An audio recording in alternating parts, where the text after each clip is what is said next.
చేరి వచ్చిన అందరికీ వందనాలు. దేవుని యొక్క మహాకృప వల్ల మనందరం దేవుని యొక్క సన్నిధిలో మనం ఆరాధించుకోవడానికి, స్తుతించుకోవడానికి దేవుని యొక్క సన్నిధిలోనికి రాగలిగాం. మనం దేవుణ్ణి మన యొక్క పాటల ద్వారా మనం ఆరాధించి ఉన్నాం. మన యొక్క మాటల ద్వారా మనం ఆరాధించడానికి మనం దేవుని యొక్క వాక్య భాగంలో నుండి కొన్ని విషయాలు మనం ధ్యానించుకుందాం. యెషయా గ్రంథం 6వ అధ్యాయము 3వ వచనం తీసిన చదవండి. యెషయా గ్రంథం 6వ అధ్యాయము 3వ వచనం. వారు పరిశుద్ధుడు పరిశుద్ధుడు పరిశుద్ధుడు, సర్వలోకము ఆయన మహిమతో నిండి ఉన్నది అని గొప్ప స్వరముతో ప్రతిగానములు చేయుచుండిరి. ప్రార్థన చేసుకుందాం. మహోన్నతుడైన దేవా, సర్వాధికారి అయిన దేవా, నీకు వందనాలు తండ్రి. ఈ ఉదయకాల సమయంలోనైనా మీ పాసందులో చేరి మిమ్మల్ని ఆరాధించుకోవడానికి, స్తుతించుకోవడానికి మీరు ఇచ్చిన సమయాన్ని బట్టి వందనాలు చెల్లించుకుంటూ ఉన్నా తండ్రి. చదవబడిన వాక్య భాగాన్ని మీరు దీవించి ఆశీర్వదించండి. మాకు కావాల్సిన ఆత్మీయ ఆహారం మాకు దయచేయండి. మీ యొక్క ఆత్మను మాకు తోడుగా ఉంచి నడిపించమని యేసుక్రీస్తు వారి నామంలో ప్రార్థించి అడిగి వేడుకుంటున్నాం తండ్రి. ఆమేన్. మనం చదువుకున్న వాక్య భాగాన్ని మనం పరిశీలించినట్లయితే మనం చాలాసార్లు చదువుకున్నాం ఈ వచనాన్ని, పరిశుద్ధుడు పరిశుద్ధుడు పరిశుద్ధుడు. ఈరోజు మనం దేవుని యొక్క అత్యుత్తమ గుణాతిశయాల గురించి మనం ధ్యానించుకుందాం. అత్యుత్తమ గుణాతిశయాలు అంటే దేవుని యొక్క గుణాతిశయాలు ఎట్లా ఉంటాయి. వాటిలో మొట్టమొదటిగా మన దేవుడు ఎలాంటి దేవుడు అంటే, దేవుని యొక్క పరిశుద్ధతను బట్టి మనం దేవుడిని ఆరాధించేవారుగా ఉండాలి. మన దేవుడు పరిశుద్ధుడు. ఈ లోకంలో చాలామంది దేవతలు, దేవుళ్ళు అనబడిన వారు చాలామంది ఉన్నారు. కానీ పరిశుద్ధుడిగా ఉన్న దేవుడు ఎవరంటే యేసుక్రీస్తు వారు. యేసుక్రీస్తు వారిలో ఒక్క తప్పు మనం చూపించడానికి లేదు. ఆయన చిన్న అబద్ధం కూడా ఆడలా. అంటే మన దేవుళ్ళలో ఉన్న అత్యుత్తమ గుణాతిశయాల్లో మొట్టమొదటిది పరిశుద్ధత అని మనం చెప్పుకోవచ్చు. అయితే ఇక్కడ మనం చదువుకున్న వాక్య భాగాల్లో ఏముందంటే పరిశుద్ధుడు పరిశుద్ధుడు పరిశుద్ధుడు అని మనకు కనబడతా ఉంది. కాబట్టి మనం ఈ లోకంలో జీవించేటప్పుడు, క్రైస్తవులుగా మనం జీవించేటప్పుడు మనం పరిశుద్ధంగా జీవించాలి. ఎందుకంటే మన దేవుడు పరిశుద్ధుడు కాబట్టి మనం కూడా పరిశుద్ధంగా జీవించాలి. అందుని బట్టి మనం దేవుణ్ణి ఆరాధించబద్దులమై ఉన్నాం. ఇదే మనం చూసుకున్నట్లయితే ప్రకటన గ్రంథం 4వ అధ్యాయము 8వ వచనంలో కూడా అదే మాట మనకు రాయబడి ఉంటుంది, పరిశుద్ధుడు అని. కాబట్టి మన యొక్క జీవితంలో ఆయన పరిశుద్ధతను బట్టి మనం దేవుణ్ణి ఆరాధించేవారుగా ఉండాలి. చూడండి, 2వ దినవృత్తాంతుల గ్రంథం 20వ అధ్యాయము 2వ దినవృత్తాంతుల గ్రంథం 20వ అధ్యాయము 21వ వచనం తీసిన చదవండి.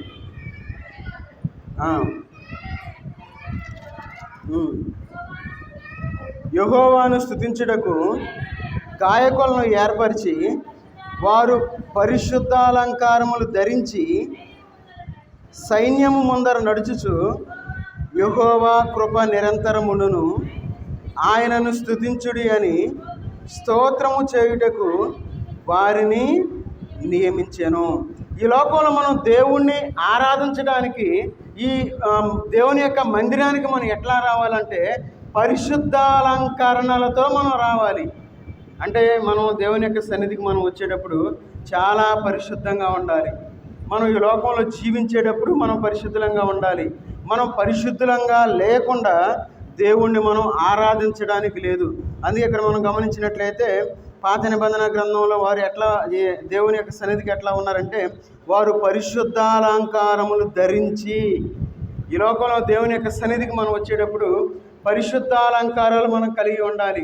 ఈ పరిశుద్ధ అలంకారాలు అంటే ఏంటి? అప్పట్లో వాళ్ళు పరిశుద్ధ అలంకారాలు అని మనకు కనబడుతుంది కదా. ఈ లోకంలో మనం నీతిని మనం ధరించేవారుగా ఉండాలి, పరిశుద్ధతను మనం కలిగి ఉండాలి, దేవుని యొక్క సన్నిధిలో మనం ఆశీర్వదించబడిన వారుగా ఉండాలి. ఎవరైతే ఆ విధంగా జీవిస్తూ ఉంటారో వారు పరిశుద్ధాలంకారాలు ధరించుకునే వారుగా మనం గుర్తించవచ్చు. అందుకే చూడండి, అక్కడ వారు పరిశుద్ధాలంకారములు ధరించి సైన్యము ముందర నడుచుచు యెహోవా కృప నిరంతరముండును. దేవుని యొక్క కృప మన మీద ఉంది కాబట్టి ఈ సమయంలో మనం సజీవులుగా ఉండగలిగాం. అందుకంటున్నాడు మొట్టమొదటి ఏమనంటే యెహోవా కృప నిరంతరముండును. దేవుని యొక్క కృపను బట్టి మనందరం దేవుని యొక్క సన్నిధిలో సజీవ లెక్కలో మనం ఈ విధంగా మనం దేవుణ్ణి స్తుతించడానికి కూర్చొనగలిగాం. అయితే మనం పరిశుద్ధాలంకారాలు ధరించుకున్న వారుగా ఈ లోకంలో జీవించాలి. మనం పరిశుద్ధులుగా జీవించగలిగితేనే మనం పరిశుద్ధాలంకారం ధరించుకున్న వారుగా ఈ లోకంలో ఉంటామని మనం జ్ఞాపకం చేసుకోవాలి. అంత మాత్రమే కాదు, మన దేవుడు ఎలాంటి దేవుడు అంటే ఆయన కృప నిరంతరం ఉండే దేవుడిగా ఉన్నాడు. ఆయన పరిశుద్ధుడిగా ఉన్నాడు. ఆయన చూడండి, ఆయన నామం పరిశుద్ధమైన నామంగా కీర్తనకారుడు చెప్తా ఉన్నాడు. చూడండి, కీర్తన గ్రంథం 30వ అధ్యాయము 4వ వచనం చదవండి. కీర్తన గ్రంథం 30వ అధ్యాయము 4వ వచనం. యెహోవా భక్తులారా ఆయన్ను కీర్తించుడి, ఆయన పరిశుద్ధమైన జ్ఞాపకార్థ నామమును బట్టి ఆయనను స్తుతించుడి. ఎవరు ఆయన్ని కీర్తించేది? ఎవరు ఆయన్ని ఆరాధించేది? ఎవరు ఆయన్ని స్తుతించేదంటే ఎవరైతే దేవునికి భక్తులుగా ఉంటారో వారు మాత్రమే దేవుణ్ణి స్తుతించేవారుగా ఉంటారు. అందుకంటున్నాడు, యెహోవా భక్తులారా. ఈ లోకంలో మేము అందరం భక్తులు అనుకుంటారు, కానీ ఎవరైతే దేవుణ్ణి ఆరాధించకుండా ఈ లోకంలో జీవిస్తారో వారు దేవుని భక్తులు కాదు అని మనం అర్థం చేసుకోవాలి. కాబట్టి ఆయన యొక్క నామం ఎలాంటి నామం అంటే పరిశుద్ధమైన నామం. అందుకంటున్నాడు అక్కడ ఏమనంటే ఆయన పరిశుద్ధమైన జ్ఞాపకార్థ నామమును బట్టి ఆయనను స్తుతించుడి. మనం దేవుణ్ణి మనం ఎందుకు స్తుతించాలంటే ఆయన యొక్క నామము పరిశుద్ధమైన నామం. ఈ లోకంలో మనం పేరు పెట్టుకుంటాం. ఏం పేరు పెట్టుకుంటాం? ఉదాహరణకి పౌలు అని పేరు పెట్టుకున్నాం అనుకోండి. పౌలు ఎంతో సేవ చేశాడు, ఎంతో పరిశుద్ధంగా ఉన్నాడు, దేవుల్లో ఎంతో శ్రమలు పడిన వాడుగా ఉన్నాడు.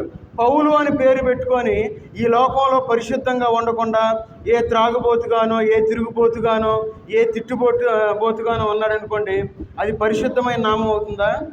కాదు. ఈ లోకంలో మనం జీవించేటప్పుడు మనం క్రైస్తవులుగా ఈ లోకంలో జీవిస్తూ ఉన్నాం. క్రైస్తవులు అని పేరు పెట్టబడిన మనము ఎట్లా జీవించాలంటే పరిశుద్ధ నామాన్ని మనం కలిగిన వారుగా ఉండాలి. కాబట్టి మన యొక్క జీవితంలో పరిశుద్ధత అనేది దేవుని యొక్క అత్యుత్తమ గుణాతిశయాల్లో మొట్టమొదటిగా మనం గమనించాలి. మనం దేవుణ్ణి ఆరాధించాలంటే ఆయన యొక్క పరిశుద్ధ నామాన్ని బట్టి మనం దేవుణ్ణి ఆరాధించేవారుగా ఉండాలి. చూడండి, ఇదే కీర్తన గ్రంథం 97వ అధ్యాయము 12వ వచనం చదవండి. కీర్తన గ్రంథం 97వ అధ్యాయము 12వ వచనం. నీతిమంతులారా యెహోవా యందు సంతోషించుడి, ఆయన పరిశుద్ధ నామమును బట్టి ఆయనకు కృతజ్ఞతాస్తుతులు చెల్లించుడి. చూడండి, నీతిమంతులారా యెహోవా యందు సంతోషించుడి. ఈ లోకంలో ఎవరు సంతోషంగా ఉంటారు అంటే నీతిమంతులుగా జీవించేవారు సంతోషంగా ఉంటారు. ఈ లోకంలో మనం నీతిమంతులుగా జీవించకుండా మన ఇష్టానుసారంగా మనం జీవించినట్లయితే మన జీవితంలో సంతోషం ఉండదు. ఎందుకంటే నీతిగా జీవించడం అనేది చాలా కష్టం. అందుకంటాడు యేసుక్రీస్తు వారు ఏమనంటే నీతి కొరకు ఆకలి దప్పులు గలవారు ధన్యులు అంటారు. ఎవరైతే నీతిమంతులుగా జీవిస్తారో వాళ్ళు కష్టాలు పడాలి, వాళ్ళు తినడానికి కూడా డబ్బులు రావు. ఎవరైతే అనీతిమంతులుగా జీవిస్తారో వాళ్ళు చాలా బాగా జీవిస్తారు. కాబట్టి ఈ లోకంలో మనం జీవించేటప్పుడు మనం దేవుణ్ణి ఆయన యొక్క చూడండి ఎందుకన్నాడు, ఆయన పరిశుద్ధ నామమును బట్టి ఆయనకు కృతజ్ఞతాస్తుతులు చెల్లించుడి. మనం దేవుని యొక్క మందిరంలో మనం ఎందుకు ఆయన ఆరాధించాలి అంటే ఆయన యొక్క పరిశుద్ధ నామాన్ని బట్టి మనం దేవుణ్ణి స్తుతించేవారుగా ఉండాలి, దేవుణ్ణి ఆరాధించేవారుగా ఉండాలి.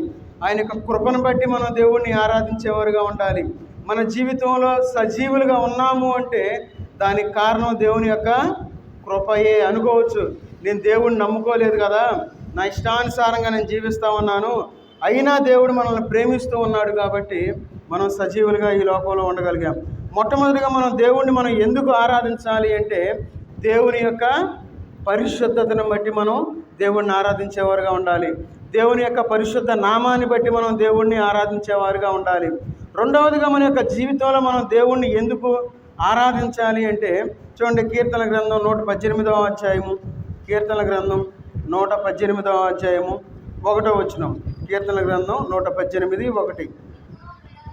యెహోవా దయాళుడు, ఆయన కృప నిరంతరము నిలుచున్నది, ఆయనకు కృతజ్ఞతాస్తుతులు చెల్లించుడి. రెండవదిగా మన జీవితంలో దేవుణ్ణి మనం ఎందుకు ఆరాధించాలి అంటే దేవుని యొక్క కనికరాన్ని బట్టి మనం దేవుణ్ణి ఆరాధించేవారుగా ఉండాలి.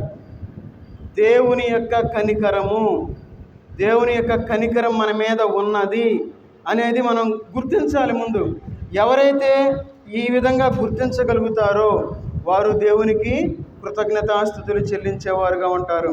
అందుకే అంటున్నాడు, యెహోవా దయాళుడు. ఆయన మనం ఈ లోకంలో జీవించేటప్పుడు మనం పరిశుద్ధతను కోల్పోయినా, మన ఇష్టానుసారంగా మనం జీవించినా, మన ఇష్టానుసారంగా మనం మాట్లాడినా, మన నడవడిక సరిగ్గా లేకపోయినా దేవుడు మనల్ని ప్రేమిస్తూ ఉన్నాడు. ఆయన కనికరాన్ని బట్టి మనం దేవుణ్ణి ఆరాధించేవారుగా ఉండాలి. అందుకంటున్నాడు, ఆయన కృప నిరంతరము నిలచుచున్నది. ఆయన కృపే. ఈ లోకంలో సజీవులుగా ఉన్నాము అంటే ఆయన కృపే. చాలామంది చనిపోతూ ఉన్నారు. ఎందుకు చనిపోతున్నారో వాళ్ళకి తెలియదు. సడన్గా మరణం వస్తూ ఉంది.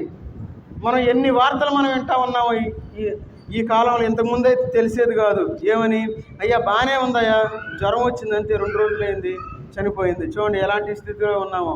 మన జీవితంలో చిన్న జ్వరానికి చనిపోతూ ఉన్నారు, చిన్న జలుబు జబ్బులకి చనిపోతూ ఉన్నారు, చిన్న చిన్న వాటికి. అయ్యా అంతా బాగానే ఉన్నాడు, అయ్యా సడన్గా చచ్చిపోయాడు, స్ట్రోక్ వచ్చిందంట అంటారు. నిద్రపోయేవాళ్ళు లెగుస్తారు అని గ్యారంటీ లేదు. అయితే దేవుని యొక్క కనికరాన్ని బట్టి మనందరం సజీవులుగా ఉండగలుగుతూ ఉన్నాం. మనం దేవుణ్ణి ఎందుకు ఆరాధించాలి అంటే దేవుని యొక్క కనికరాన్ని బట్టి మనం దేవుణ్ణి ఆరాధించేవారుగా ఉండాలి. మన జీవితంలో ఆయన మనకు జీవితాన్ని ఇచ్చాడు. ఆయన ప్రేమను మన మీద ఉంచాడు. ఆయన యొక్క సొంత కుమారుణ్ణి ఈ లోకానికి పంపించాడు. ఎవరు పంపిస్తారు అట్లా? మన బిడ్డలు ఉన్నారంటే మన బిడ్డని ఏదన్నా మరణానికి తెలిసి మనం అప్పగిస్తాం. మన బిడ్డల్ని అప్పగించం. ఎందుకు అప్పగించం? మన బిడ్డ కాబట్టి. అయితే దేవుడు మనల్ని ప్రేమించి తన యొక్క సొంత కుమారుని కంటే ఎక్కువగా మనల్ని ప్రేమించాడు. అంత కనికరమైన దేవుడు కాబట్టి మన మీద ఆయన యొక్క కృప ఉంది కాబట్టి మనం దేవుణ్ణి ఆరాధించేవారుగా ఉండాలి. చూడండి 89వ కీర్తన 1వ వచనం చదవండి. కీర్తన గ్రంథం 89వ అధ్యాయము 1వ వచనం. యెహోవా యొక్క కృపాతిశయమును నిత్యము నేను కీర్తించెదను, తరతరములకు నీ విశ్వాస్యతను నా నోటితో తెలియజేసేదను. ఈ లోకంలో మనం చూసుకున్నట్లయితే మనం ఆరాధన వర్తమానం అయిన తర్వాత మనందరం నోటితో దేవుణ్ణి ఆరాధించడానికి అవకాశం ఉంది. కానీ కొంతమందికి అవకాశం లేదని తెలిసినా మనం అట్లా జీవిస్తూ ఉన్నాం అనుకోండి, మనం దేవుణ్ణి ఆరాధించేవారం కామును మనం అర్థం చేసుకోవాలి. అందుకంటా ఉన్నాడు ఏమనంటే దేవుని యొక్క కృపాతిశయమును నిత్యము నేను కీర్తించేదను. దేవుని మనం నిత్యం కీర్తించేవారుగా ఉండాలి. అయ్యా ఈరోజు నాకు దయచేసావు, నీకు వందనాలు అని చెప్పి మనం దేవుణ్ణి ఆరాధించేవారుగా ఉండాలి. ఉదయాన్నే లేచి మనం దేవుణ్ణి అడగాలి, అయ్యా నీకు వందనాలు, ఎంతోమంది మరణిస్తూ ఉన్నారు, కానీ నీ యొక్క కృపలో నన్ను కాపాడుకుంటా ఉన్నావు, దానికి స్తోత్రం అని చెప్పి దేవుణ్ణి స్తుతించేవారుగా మనం ఈ లోకంలో జీవించాలి. అందుకంటున్నాడు, తరతరములకు నీ విశ్వాస్యతను నా నోటితో తెలియజేసేదను. దేవుని యొక్క సన్నిధిలోనికి మనం వచ్చి మన యొక్క జిహ్వ ఫలాన్ని అర్పించేవారుగా ఉండాలి. మన నోటితో దేవుణ్ణి ఆరాధించేవారుగా ఉండాలి. బాప్తిస్మం తీసుకున్న తర్వాత మనం ఆరాధించకుండా జీవించినట్లయితే మనం దేవుణ్ణి ఆరాధించేవారం కాదు, దేవుని యందు మనం కృతజ్ఞతాస్తుతులు కలిగి ఉన్న వాళ్ళం కాదు అని మనం అర్థం చేసుకోవాలి. మనం ఎవరినైనా పోట్లాడాలనుకోండి, నేర్చుకొని పోట్లాడతామా, మనం ఇష్టానుసారంగా మాట్లాడతామా? ఖచ్చితంగా మన ఇష్టానుసారంగానే మాట్లాడతాం. మరి దేవుణ్ణి ఆరాధించవలసిన మనము దేవుణ్ణి ఎందుకు ఆరాధించలేకపోతా ఉన్నాం? మనం గట్టిగా చెప్పలేము. ఎందుకంటే గట్టిగా చెప్తే మళ్ళీ అదొక బాధ. మన జీవితంలో ఆరాధించాలంతే, అది కష్టంగా ఉన్నా ఏంది నేను ఆరాధించడం లేదే కదా నువ్వు చెబుతుంది అనుకోకూడదు. ఎవరు ఆరాధిస్తున్నారో ఎవరు ఆరాధించడంలో నాకైతే తెలియదు. అయితే మన జీవితంలో బాప్తిస్మం తీసుకున్న తర్వాత మనం ఖచ్చితంగా మన నోటితో ఆరాధించాలి. అయ్యా నేనేదో వస్తాను, ఊరినే కూర్చుంటాను, పాటలు పాడేటప్పుడు కూడా నేను నోరు తెరవను, ఆరాధన చేసేటప్పుడు నోరు తెరవను, ఊరిని అట్లా కూర్చుంటాను, బల్లలో చేతులు కూడా వేయను, నేను ఇంటికి వెళ్ళిపోతాను అంటే మనం ఎట్లా ఆశీర్వదించబడతాం? మనం ఎందుకు దేవుని సన్నిధికి వస్తూ ఉన్నాం? మనం దేవుని యొక్క సన్నిధిలో 100 అంతలుగా 60 అంతలుగా 30 అంతలుగా ఆశీర్వదించబడాలి మనం. మరి మనకు ఆశీర్వాదం లేదు అంటే మనకి ఎక్కడో కొరత ఉంది అని మనం అర్థం చేసుకోవాలి.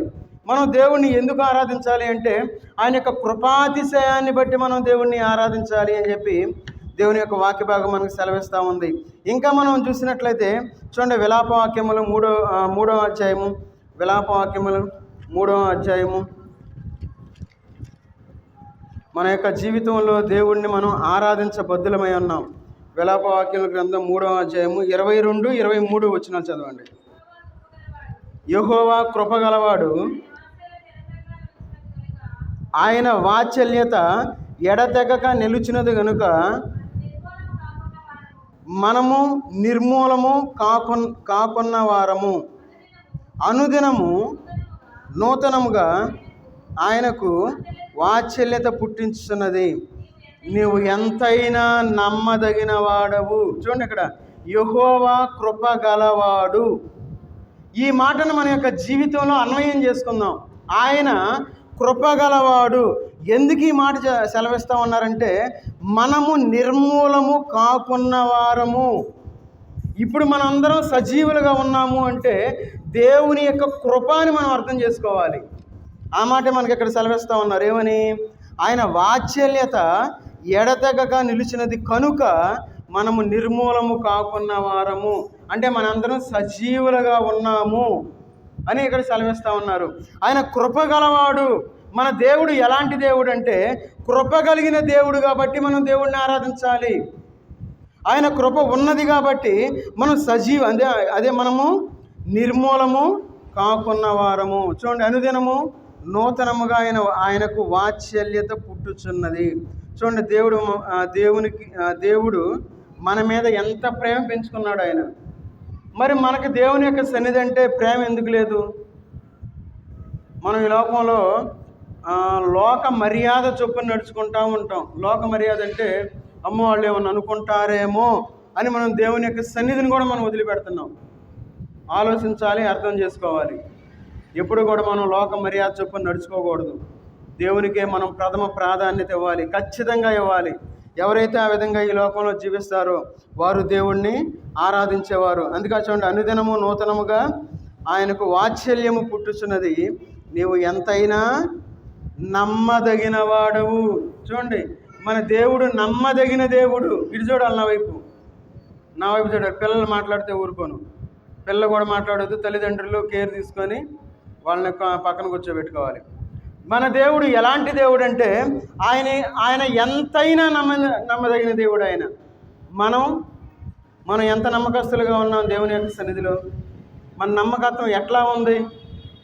చాలా జాగ్రత్తగా ఉండాలి. ఈ లోకంలో మనం దేవుణ్ణి ఆరాధించాలి అంటే ఆయన అనుదినము వాత్సల్యత మన మీద చూపుచున్న దేవుడు కాబట్టి మనం దేవుణ్ణి ఆరాధించేవారుగా ఉండాలి, మనం దేవుణ్ణి స్తుతించేవారుగా ఉండాలి. ఇంకా మనం గమనించినట్లయితే చూడండి, దానియేలు గ్రంథం 9వ అధ్యాయము 9వ వచనం చదవండి. దానియేలు గ్రంథం 9వ అధ్యాయము 9వ వచనం.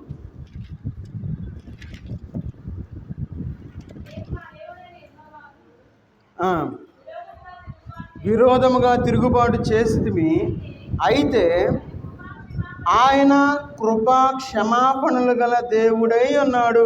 ఈ లోకంలో మనం ఎన్నిసార్లు మనం దేవుని మీద తిరుగుబాటు చేసాం. తిరుగుబాటు చేసేది మేము ఎప్పుడైనా చేసామనుకోవచ్చు. దేవుని సన్నిధికి రాకపోవటమే తిరుగుబాటు. మనం దేవుని మీద తిరుగుబాటు చేయటం అంటే మనం హత్యలు చేయటము, అబద్ధాలు ఆడుతూ ఉండటము, లేదంటే మోసం చేయటము కాదు, పెద్ద పెద్ద పనులు కాదు. మనం దేవుని యొక్క సన్నిధికి రాకుండా ఉండటమే తిరుగుబాటు. ఎవరైతే తిరుగుబాటు చేసేవారుగా ఉంటారో వారు దేవుని సన్నిధిలోనికి రాలేరు. వాళ్ళు ఏం చేస్తారంటే చిన్న చిన్న విషయాలకి దేవుని మర్చిపోయేవారుగా ఉంటారు. అయితే మన దేవుడు ఎలాంటి దేవుడు అంటే అక్కడ ఆయన కృపా క్షమాపణలు గల దేవుడై ఉన్నాడు. ఆయన క్షమిస్తూ ఉన్నాడు. మనం దేవుని సన్నిధికి రాకపోయినా ఆయన క్షమించి మనకి ఎలాంటి ఆపద రాకుండా, ఎలాంటి కష్టం రాకుండా, ఎలాంటి అనారోగ్యం రాకుండా దేవుడు మనల్ని కాచి కాపాడే దేవుడుగా ఉన్నాడు. మన దేవుడు అంత ప్రేమ కలిగిన దేవుడిని మనం కలిగి ఉన్నాం. కాబట్టి మనం దేవుణ్ణి ఆరాధించేవారుగా ఉండాలి. నేను చెప్పాను, చదువుకున్న వాళ్ళు ఖచ్చితంగా రాసుకోవాలని చెప్పాను. ఎవరు రాసుకోవట్లా, చాలా ఒకళ్ళు ఇద్దరు. ఖచ్చితంగా రాసుకోవాల్సిందే. దేవుని జ్ఞానాన్ని మనం దాచుకోవాలి. దాన్ని నెవరేసుకోవాలి. మనం ఇప్పుడు గేదెలు చక్కగా తింటాయి, మేత తింటాయి, ఇంటికి వస్తాయి, చక్కగా పడుకుంటాయి, చక్కగా రెస్ట్ తీసుకుంటా నవ్వులుతూ ఉంటాయి, నెవరేస్తూ ఉంటాయి. దేవుడు ఎందుకు పెట్టాడు దానికి ఆ విధంగా? దాన్ని చూసి మనం నేర్చుకోవాలి. ఏమని? దేవుని యొక్క వాక్యాన్ని మనం వినాలి, ఇంటికి వెళ్ళాలి, దాన్ని జాగ్రత్తగా మళ్ళీ మనం మననం చేసుకోవాలి. ఒకవేళ తప్పు ఏదైనా చెప్తే మనం వచ్చి అడగాలి, సైలెంట్గా ఉండకూడదు. కాబట్టి మన జీవితంలో మన దేవుని మీద మనం ఎన్నిసార్లు తిరుగుబాటు చేసినా మన దేవుడు ఎలాంటి దేవుడు?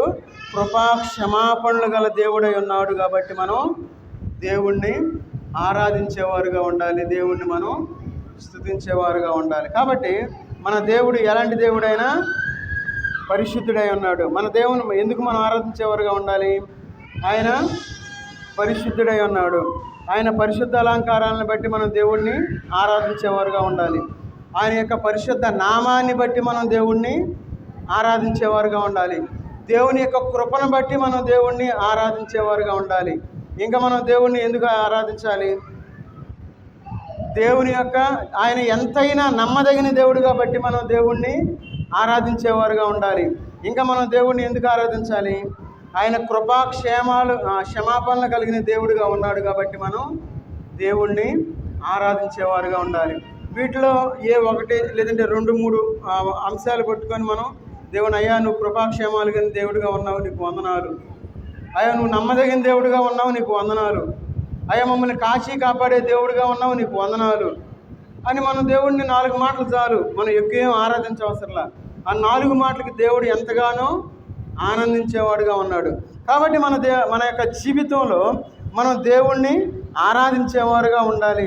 తర్వాత మన దేవుడు ఎలాంటి దేవుడు అంటే చూడండి, ద్వితీయోపదేశకాండం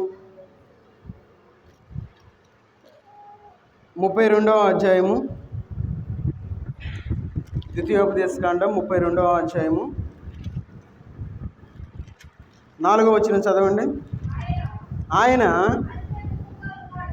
ఆశ్రయ దుర్గముగా ఉన్నాడు, ఆయన కార్యము సంపూర్ణము, ఆయన చర్యలన్నయు న్యాయములు, ఆయన నిర్దోషి అయి నమ్ముకొనదగిన దేవుడు, ఆయన నీతిపరుడు, యథార్థవంతుడు. చాలు. మన దేవుడు ఎలాంటి దేవుడు అంటే ఆయన ఆశ్రయ దుర్గముగా ఉన్నాడు. ఆశ్రయ దుర్గము అంటే ఏంటి? ఆశ్రయ దుర్గము అని మనం ఎట్లా చెప్పొచ్చు? ఒకవేళ బాగా తుఫాన్ వచ్చిందనుకోండి, తుఫాన్ షెల్టర్ అంటారు. ఎందుకు? బాగా తుఫాన్ వచ్చినప్పుడు తుఫాన్ షెల్టర్లోకి వెళ్ళి ఉంటాం, అక్కడ ఆశ్రయం తీసుకుంటాం. ఎవరైతే ఆ తుఫాన్ షెల్టర్లోకి వెళ్తారో వారు మాత్రమే రక్షించబడతారు. మిగతా వాళ్ళందరూ ఆ తుఫాన్లో కొట్టుకుపోవటమే, అంటే వాళ్ళు రక్షణ లేదు. అయితే మన దేవుడు ఎలాంటి దేవుడు అంటే ఆశ్రయ దుర్గముగా ఉన్నాడు. మనం దేవుణ్ణి ఆశ్రయిస్తే ఆయన దుర్గంగా ఉన్నాడు. మనం దేవుని దగ్గరికి వస్తే ఆయన దుర్గంగా ఉన్నాడు.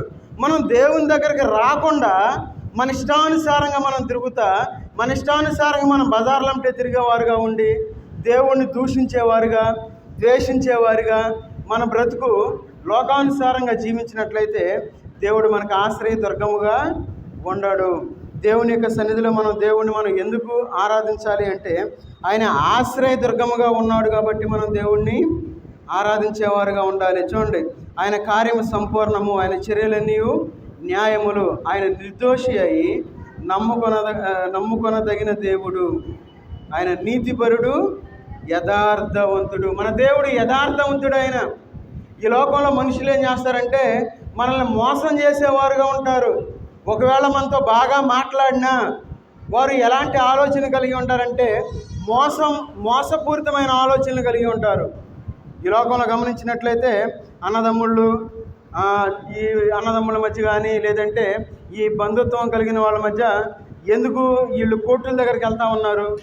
అయ్యా నా తమ్ముడు నన్ను మోసం చేశాడయ్యా, అయ్యా మా అన్నయ్య నన్ను మోసం చేశాడు, లేదంటే అట్లా ఏదో మా బాబాయ్ మోసం చేసాడను, లేదంటే మా పెదనాన్న మోసం చేసాడను కోర్టులకు వెళ్తూ ఉన్నారు. ఎందుకు వెళ్తూ ఉన్నారు? మోసం చేసి సంపాదించుకుంటూ ఉన్నారు. ఈ లోకంలో మనం జీవించేటప్పుడు మన యొక్క యథార్థత అనేది ఆ విధంగా ఉంది. ఈ లోకంలో మనం జీవించేటప్పుడు మన దేవుడు యథార్థవంతుడైన దేవుడుగా ఉన్నాడు కాబట్టి మనం యథార్థవంతులుగా ఉండాలి. ఒకవేళ మనకి నష్టం వచ్చినా మనం యథార్థతని మనం విడిచిపెట్టకూడదు. ఎప్పుడైతే మనం యథార్థతను విడిచిపెట్టకుండా ఈ లోకంలో జీవిస్తామో మన దేవుడు యథార్థవంతుడై ఉన్నాడు కాబట్టి ఖచ్చితంగా దేవుడు మనల్ని నూరంతలుగా ఆశీర్వదించే దేవుడుగా ఉన్నాడు ఆయన.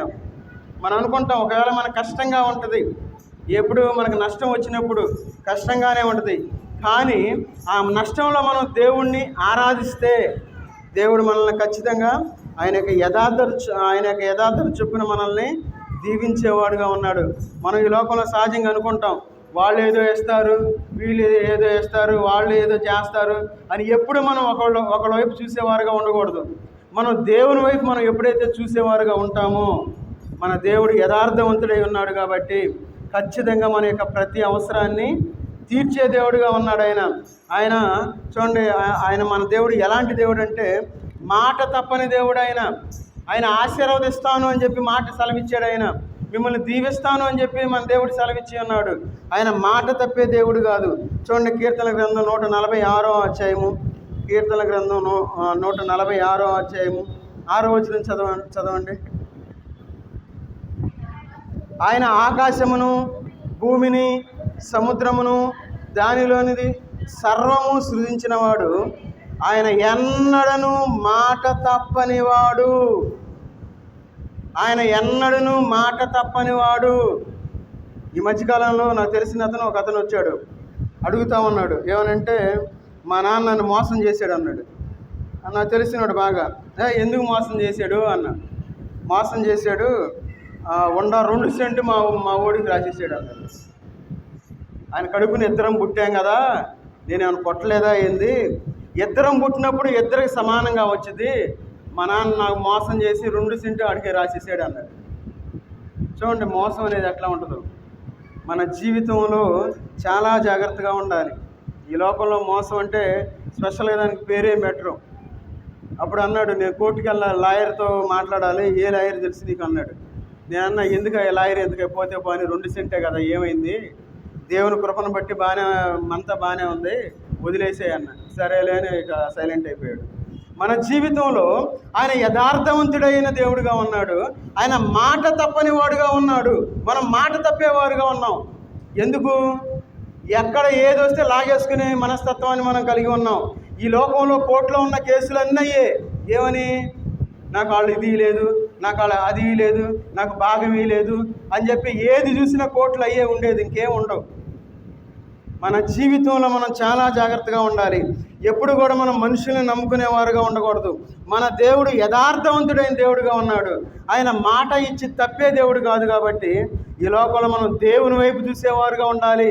ఎవరు మనకి ఏది ఇచ్చినా ఇవ్వకపోయినా, మనల్ని లెక్కలో ఉంచుకోకపోయినా మనం వదిలేసుకోవాలి. అది ఏదైనా సరే, నేను వదులుకోను, నేను కోర్టుకి వెళ్తాను, కేసుకి వెళ్తాను, కడుపును పొట్టలేదు అయ్యింది నాకు వచ్చింది అన్నాం అనుకోండి, వాళ్ళకి మనకి తేడా లేదు, లోకస్తులకి మనకి.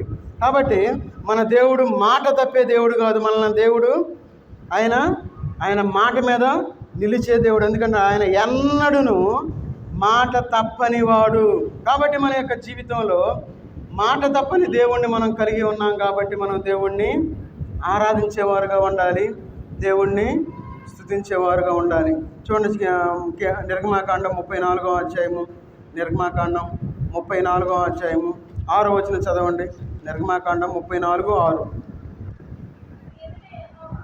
అతని ఎదుట యెహోవా అతని దాటి వెళ్ళుచు, యెహోవా కనికరము, దయ, దీర్ఘశాంతము, విస్తారమైన కృపా సత్యములు గల దేవుడైన యెహోవా. చూడండి, మన దగ్గర ఆయన ఎలాంటి దేవుడు అంటే, మన దేవుడు యెహోవా కనికరము, దయ, దీర్ఘశాంతము, విస్తారమైన కృపా సత్యములు గల దేవుడై ఉన్నాడు. కాబట్టి మనం దేవుణ్ణి ఆరాధించేవారుగా ఉండాలి. చూడండి, మన దేవుడు ఎంత గొప్ప దేవుడు.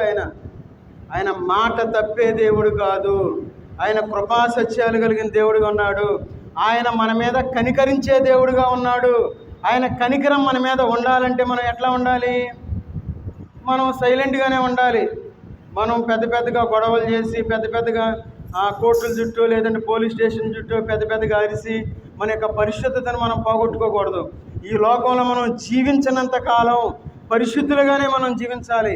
ఎందుకంటే ఆయన పరిశుద్ధుడిగా ఉన్నాడు కాబట్టి మన యొక్క పరిశుద్ధతను మనం పోగొట్టుకోకుండా ఈ లోకంలో జీవించాలి. కాబట్టి చూడండి, ఇదే నిర్గమాకాండం 15వ అధ్యాయము 11వ వచనం చదవండి. నిర్గమాకాండం 15వ అధ్యాయము. వేల్పులలో నీ వంటి వాడేవాడు, పరిశుద్ధతను బట్టి నీవు మహనీయుడవు, స్తుతి కీర్తనలను బట్టి పూజ్యుడవు, అద్భుతములు చేయువాడవు, నీ వంటి వాడెవడు. చూడండి, ఆయన ఆశ్చర్యకార్యాలు చేసే దేవుడు, ఆయన అద్భుతాలు చేసే దేవుడు. అందుకే అంటా ఉన్నాడు, వేల్పులలో నీ వంటి వాడెవడు, పరిశుద్ధతను బట్టి నీవు మహనీయుడవు. మన జీవితంలో ఎంత గొప్ప దేవుణ్ణి మనం కలిగి ఉన్నాం. మరి ఎంత గొప్ప దేవుణ్ణి మనం కలిగి ఉండి మనం ఆశీర్వదించబడకుండా ఎందుకుంటా ఉన్నాం? దేవుని యొక్క బైబిల్లో చాలా స్పష్టంగా సూటిగా సెలవిస్తూ ఉన్నాడు దేవుడు. ఏమని? కృపాసత్యాలు కలిగిన దేవుణ్ణి నేను, కనికరం కలిగిన దేవుణ్ణి, మాట తప్పే దేవుణ్ణి కాదు, నేను అద్భుతాలు చేసే దేవుణ్ణి అని దేవుడు సెలవిస్తూ ఉంటే మరి వీటన్నిటిని మనం ఎందుకు పొందలేకపోతా ఉన్నాం? దానికి కారణం 100కి 100% మనమే. దేవుని మీద మనం తిరుగుబాటు చేసేవారుగా ఉన్నాము కాబట్టి దేవుని యొక్క ఆశీర్వాదాలు మనం పొందలేకపోతా ఉన్నాం. మనం దేవుని మీద తిరుగుబాటు చేయటం అంటే దేవుని యొక్క మందిరానికి రాకపోవటమే. మరి తిరుగుబాటు అనగానే మనం కత్తులు కొడవలు తీసుకొని దేవుని మీదకి వెళ్ళటం కాదు. దేవుని మీద తిరుగుబాటు చేయటం అంటే దేవుని యొక్క మందిరానికి రాకుండా మన ఇష్టానుసారంగా మనం జీవిస్తే, మనం మారు మనసు పొందుకోకుండా, బాప్తిసం తీసుకోకుండా నేను నా ఇష్టం అంటే దేవుని మీద మనం తిరుగుబాటు చేసిన వారమే. అలాంటి వారు ఖచ్చితంగా వారు ఆశీర్వదించబడరు.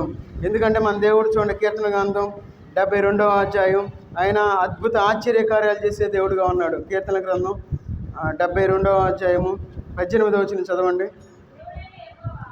దేవుడైన యెహోవా, ఇశ్రాయేలు దేవుడు,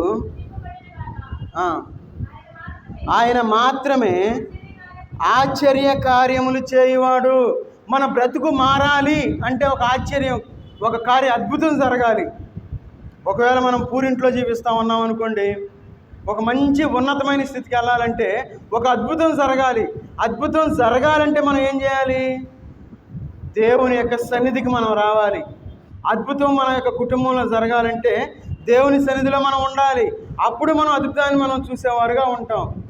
మరి మన కుటుంబాల్లో ఎందుకు అద్భుతాలు జరగటం వల్ల ప్రతి చిన్న విషయానికి మనం బాధపడతాం. ఎంతగా బాధపడతామంటే అంతగా బాధపడతాం. ఎంతగా నిరుత్సాహపడతామంటే లోకస్తులు కూడా అంతగా నిరుత్సాహపడతాం. మన జీవితంలో మనం జీవించేటప్పుడు మనం ఎట్లా ఉండాలంటే దేవుని యొక్క సన్నిధిలో ఆయన అద్భుతాలు చేసే దేవుడుగా, ఆశ్చర్యకార్యాలు చేసే దేవుడుగా ఉన్నాడు కాబట్టి దేవుని వైపు మనం చూసేవారుగా ఉండాలి. ఇంత గొప్ప దేవుడిని మనం కలిగి ఉన్నాం కాబట్టి మనం దేవుణ్ణి ఆరాధించాలి, మనం దేవుణ్ణి స్తుతించాలి.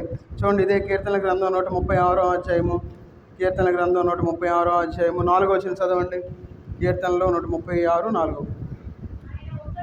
ఆయన ఒక్కడే మహాశ్చర్య కార్యములు చేయువాడు, ఆయన కృప నిరంతరముండును.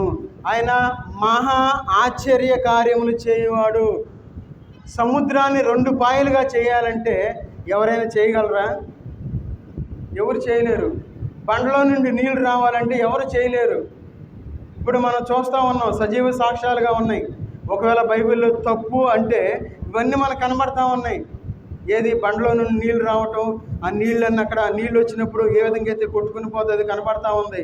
అక్కడ ఆ ఫరో ఆ సైన్యం ఆ సముద్రంలో మునిగిపోయినప్పుడు వాళ్ళ రథాలు, వాళ్ళ అస్థిపంజరాలు ఇప్పటికి కూడా మనకు కనబడతా ఉన్నాయి. ఇప్పుడు నోవాహు వాడు ఇప్పటికి కూడా కనపడతానే ఉంది. అంటే మనకు బైబిల్లో ఉన్నాయన్నీ మనకు కనపడతా ఉన్నాయి. ఎందుకంటే ఈ మాట చెప్పింది, ఆయన మహా ఆశ్చర్య కార్యాలు చేసేవాడు. ఆయన ఇన్ని గొప్ప కార్యాలు చేసినప్పుడు మరి మన కుటుంబ పరిస్థితిని ఎందుకు మార్చలేడు దేవుడు? మనల్ని ఎందుకు మార్చలేడు? మన యొక్క అనారోగ్యాన్ని ఎందుకు తీసివేయలేడు? మనం అనుకుంటాం. నేను ఒక వీడియోలో చూశాను, వాళ్ళమ్మ చనిపోయిన తర్వాత ఒక రోజు మొత్తం అంతే ఉంచారు. డాక్టర్లు చెప్పేశారు, ఏమనంటే ఆ చనిపోయింది తీసుకెళ్ళిపోండి అని తీసుకెళ్ళిపోయారు. అంతా ఆ బాక్స్లో పెట్టేశారు, అంత అయిపోయింది. అయితే ఒక రోజు తర్వాత వాళ్ళు అమెరికా నుండి వాళ్ళ అబ్బాయి వచ్చాడు. వాళ్ళ అబ్బాయి వచ్చి పెద్ద పెద్దగా ఏడుస్తూ ఉన్నాడు. అమ్మా నేను వచ్చేసానమ్మా, నేను ఇంకా నీ దగ్గర అని చెప్పి మీద పడి ఏడుస్తూ ఉంటే ఎమ్మటి నా కళ్ళు తెరిచి లెగిసి కూర్చుంది. చూడండి ఎంత అద్భుత కార్యం. చనిపోయింది, డాక్టర్లు ఏం చెప్పారు, చనిపోయిందని చెప్పేశారు. అయితే ఒకరోజు గడిచిన తర్వాత వాళ్ళ అబ్బాయి వచ్చి ఏడ్చి ఆ మాట ఏం జరిగిందో మనకి తెలియదు. ఆమె లెగిసి అట్లా కూర్చొని మాట్లాడుతూ ఉంది. చూడండి, అది ఒక అద్భుత కార్యంగా మనం చెప్పుకోవచ్చు. మన జీవితంలో మనం దేవుణ్ణి మనం ఆరాధిస్తూ ఉన్నప్పుడు మన కుటుంబ పరిస్థితులు ఎందుకు మారటం లేదు? ఒకవేళ ఆ బిడ్డ అనుకోవచ్చు, చచ్చిపోయిందిలే, చనిపోవడం కామనే కదా అని పెద్దగా ఏడవకుండా సైలెంట్గా ఉన్నాడే అనుకోండి. ఒకవేళ ఆ తల్లి లెగిసేది కాదేమో, వచ్చి పెద్దగా వచ్చేసానమ్మా, నన్ను వదిలిపెట్టి వెళ్ళిపోయి అరిసి అట్లా పెద్దగా అనేవారికి ఆ వాయిస్ వల్ల ఎట్లాగో మొత్తానికి ఆ తల్లి మళ్ళీ సజీవురాలుగా కూర్చుంది. మన జీవితంలో దేవుని యొక్క సన్నిధిలో మనం అడిగేవారుగా ఉండాలి, మన దేవునికి మనం ప్రార్థించేవారుగా ఉండాలి, మన యొక్క స్వరం దేవునికి వినపడేదిగా ఉండాలి. మనం సైలెంట్గా ఉండి మనం దేవుణ్ణి స్తుతించకుండా ఆరాధించకుండా మన ఇష్టానుసారంగా ఈ లోకంలో జీవిస్తే ఎలాంటి అద్భుత ఆశ్చర్య కార్యాలు మనం చూడలేము అని మనం గ్రహించాలి. ఆమె ఇప్పుడు కూడా సజీవురాలుగానే ఉంది, చనిపోయి బతికింది, ఇంకా ఇప్పుడు కూడా సజీవురాలుగా ఉంది.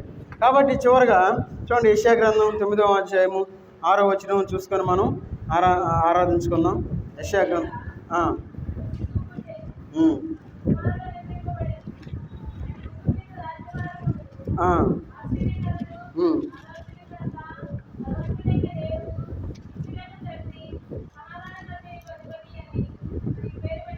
చాలు. చూడండి, మన దేవుడు ఎలాంటి దేవుడు? ఆశ్చర్యకరుడు, ఆలోచనకర్త, బలవంతుడైన దేవుడు, నిత్యుడగు తండ్రి, సమాధానకర్తయగు అధిపతి. చూడండి, మన దేవుడికి ఎన్ని లక్షణాలు ఉన్నాయో.